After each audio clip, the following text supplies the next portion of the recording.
Hey everyone, so Sigma has announced an 18 to 35 1.8 zoom lens for DX cameras.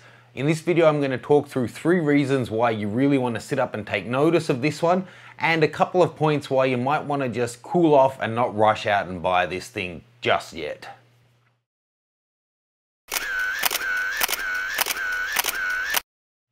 Okay, first reason that you might want to really think about this is Sigma have been making some kick-ass lenses lately.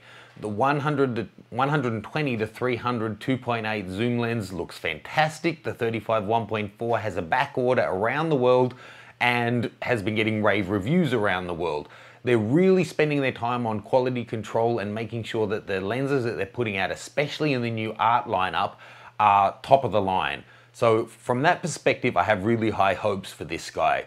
Second reason is this is crazy fast. A 1.8 zoom lens is, I don't think I've heard of it before. People are throwing around terms like it's a game changer, stupid things like that. Whatever, I don't know if you can really compare it to other ones. Olympus had a 35 to 100 f2. F2's not as fast as 1.8, but obviously a 100 f2 is more of an engineering feat than a 35 1.8, but that was from Micro Four Thirds. Canon also had something crazy like an 8.5 to 25.5 f1 for a Super 8 film camera from memory.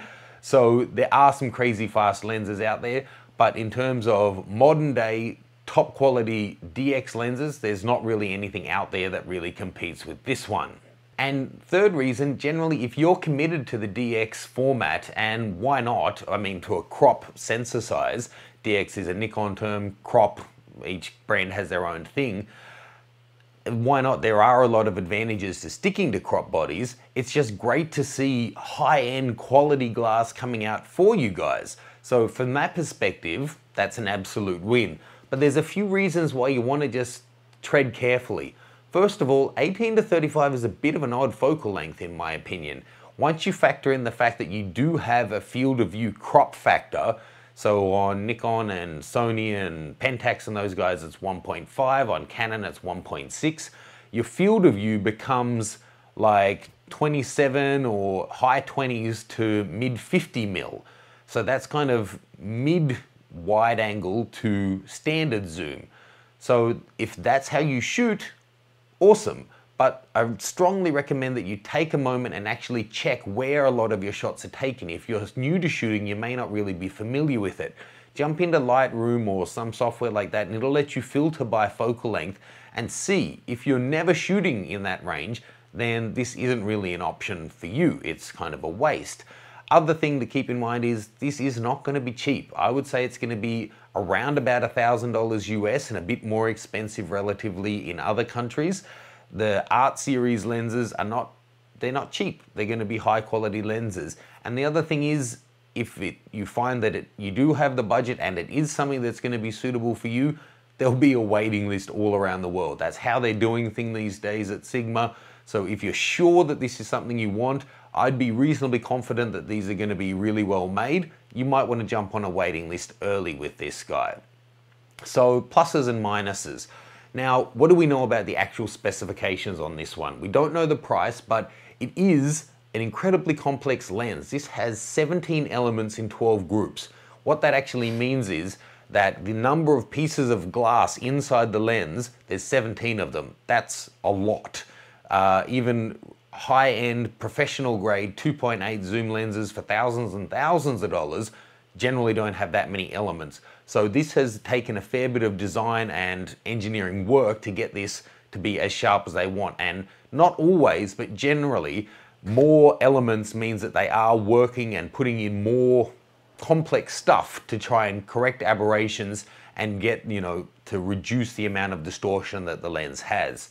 This one goes through to f16, so 1.8 to 16 in the full range, and it has a filter thread size of 72 mil. That's big. Like a 24 to 70 or 70 to 200 from most of the brands in a 2.8 for a full frame camera is like a 77. So only one stop smaller than that. Think about that in terms of your filters.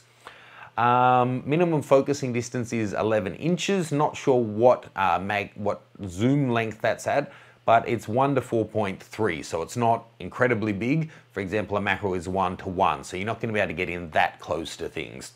But it does have a 9-blade rounded aperture, so it should be nice, soft out of focus areas. Every lens, though, is different in terms of how they render the out of focus areas. And the weight is 28.6 ounces. So these are going to be steel build, good build quality like the other Art Series lenses that Sigma are bringing out. And I can see why people are really excited about this, but just take some time and see if this really suits your needs.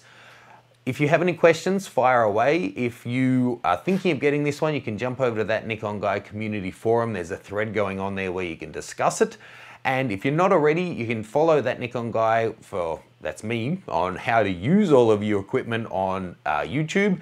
Also that Nikon Guy on Facebook and on Twitter, and Lens Porn on Instagram. Would love to have you guys getting involved with the conversation. Fire away with any questions or comments, and I'll see you soon. By the way, I have been in touch with Sigma already about this guy to try and get it as soon as there's one available to test out. I'll be bringing hands-on testing, so please subscribe and stay tuned for that. See ya.